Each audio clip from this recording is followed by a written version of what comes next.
മഹാകുംഭമേളയിൽ ഭക്തർ പങ്കെടുത്തതിനെക്കുറിച്ച്, പ്രത്യേകിച്ച് കേരളത്തിലെ വിശ്വാസികൾ പങ്കെടുത്തതിനെക്കുറിച്ച് ഒരു കവർ സ്റ്റോറി അടിച്ചിറക്കിയിരിക്കുകയാണ് എക്സിക്യൂട്ടീവ് എഡിറ്റർ ഏഷ്യാനെറ്റ് ന്യൂസിൻ്റെ സിന്ധു സൂര്യകുമാർ. സിന്ധു സൂര്യകുമാർ ഈ കവർ സ്റ്റോറി ചെയ്ത് കഴിഞ്ഞതിന് ശേഷം വലിയ രീതിയിലുള്ള വിമർശനങ്ങളാണ് സിന്ധു സൂര്യകുമാർ നേരിട്ട് കൊണ്ടിരിക്കുന്നത്. സംഭവം വേറൊന്നുമല്ല, സിന്ധു സൂര്യകുമാർ അതിനകത്ത് കുംഭമേള പൊളിറ്റിക്കലാണെന്ന് പറയാൻ ശ്രമിച്ചെങ്കിലും യഥാർത്ഥത്തിൽ സിന്ധു സൂര്യകുമാറിൻ്റെ വാക്ശരങ്ങൾ ചെന്ന് വീണത് കുംഭമേളയിൽ പങ്കെടുത്ത, കുംഭമേളയിൽ സ്നാനം ചെയ്ത നിസ്വാർത്ഥരായ സാധാരണക്കാരായ നിഷ്കളങ്കരായ ഭക്തർക്ക് മേലാണ്. അതായത് കുംഭമേളയിൽ പോകുന്നവരാർക്കും തന്നെ വിവരവും വിദ്യാഭ്യാസവും ഇല്ല എന്ന രീതിയിലാണ് സിന്ധു സൂര്യകുമാർ പറഞ്ഞു വെച്ചത് എന്നുള്ളതാണ് ആ കവർ സ്റ്റോറിയിൽ സിന്ധു സൂര്യകുമാറിൻ്റെ വാക്കുകൾ കേൾക്കുമ്പോൾ ഏത് പൊട്ടനും മനസ്സിലാകുന്നത് എന്നുള്ളത് പ്രധാനപ്പെട്ട ഒരു കാര്യമാണ്. സിന്ധു സൂര്യകുമാർ പറഞ്ഞത് കേരളത്തിൽ നിന്ന് പോലും കുംഭമേളയിലേക്ക് പോകാൻ ആൾക്കാരുണ്ട് എന്നുള്ളതാണ്. നിങ്ങളുടെ ചുറ്റും നോക്കൂ, നിങ്ങൾക്കറിയാവുന്ന 10 പേരെങ്കിലും ഇപ്പോൾ കുംഭമേളയിലേക്ക് പോയിട്ടുണ്ടായിരിക്കും എന്നുള്ളതാണ്. CPM ഭരിക്കുന്ന കേരളത്തിൽ നിന്ന് എങ്ങനെയാണ് കുംഭമേളയിലേക്ക് ആൾക്കാർ പോകുന്നത് എന്നുള്ളത് സിന്ധു സൂര്യകുമാറിനെ ഞെട്ടിച്ചിട്ടുണ്ട് എന്നാണ് സിന്ധു സൂര്യകുമാറിൻ്റെ വാക്കുകളിൽ നിന്ന് നമുക്ക് മനസ്സിലാകുന്നത്. പോരാത്തതിന് ഒരു കാര്യം കൂടെ സിന്ധു സൂര്യകുമാർ പറഞ്ഞു വെച്ചു.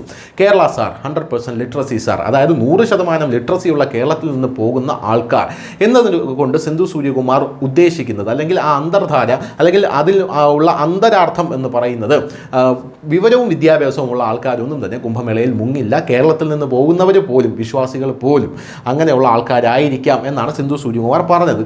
കവർ സ്റ്റോറിയിൽ നിന്ന് അതാണ് നമുക്ക് മനസ്സിലാക്കാൻ സാധിക്കുന്നത്. അതേസമയം കവർ സ്റ്റോറി പുറത്തു വന്ന ശേഷം മുൻ കേന്ദ്രമന്ത്രിയായിട്ടുള്ള രാജീവ് ചന്ദ്രശേഖരനെ വളഞ്ഞിട്ട് ആക്രമിക്കുകയാണ് കേരളത്തിലെ സംഘപരിവാറിൻ്റെ അണികൾ. വേറൊന്നുമല്ല, സിന്ധു സൂര്യകുമാറിനെ പോലുള്ള ഒരു എക്സിക്യൂട്ടീവ് എഡിറ്റർ, അവരുടെ മുഖമുദ്ര തന്നെ ഹൈന്ദവ വിരുദ്ധതയാണ്.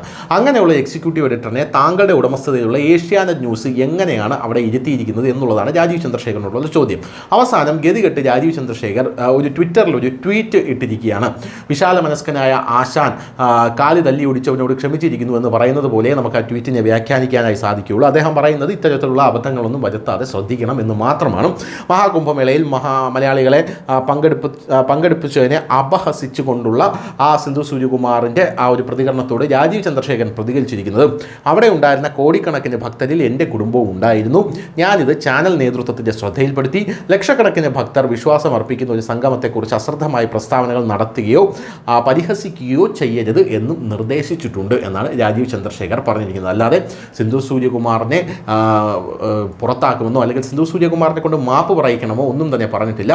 കാരണം സിന്ധു സൂര്യകുമാർ വിമർശിക്കാൻ ശ്രമിച്ചത് BJP ആണെങ്കിൽ പോലും അത് വിശ്വാസികളുടെ മേൽ വന്നതുകൊണ്ടാണ്. അതായത് പോകുന്ന ആൾക്കാർ എന്തോ വലിയ ബാധകമാണ് ചെയ്യുന്നത് എന്ന രീതിയിൽ സിന്ധു സൂര്യകുമാർ സംസാരിച്ചത് കൊണ്ടാണ് സിന്ധു സൂര്യകുമാർ മാപ്പ് പറയണം എന്ന് പറഞ്ഞത്.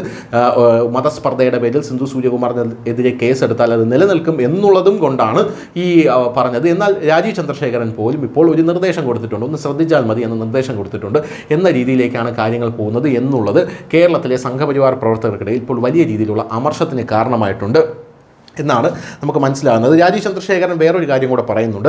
ഏതൊരു മതത്തിലെയും പോലെ ഓരോ ഹിന്ദുവിനും സ്വന്തം വിശ്വാസം പ്രധാനമാണ്. രാജ്യത്തുടനീളവും കേരളത്തിലുമുള്ള കോടിക്കണക്കിന് ഹിന്ദുക്കളുടെ വിശ്വാസം ബഹുമാനിക്കപ്പെടണമെന്ന് ഞങ്ങൾ ആഗ്രഹിക്കുന്നു എന്നാണ് രാജീവ് ചന്ദ്രശേഖരൻ തൻ്റെ എക്സ് പ്ലാറ്റ്ഫോമിൽ കുറിച്ചിരിക്കുന്നത്. News desk, news India Malayalam.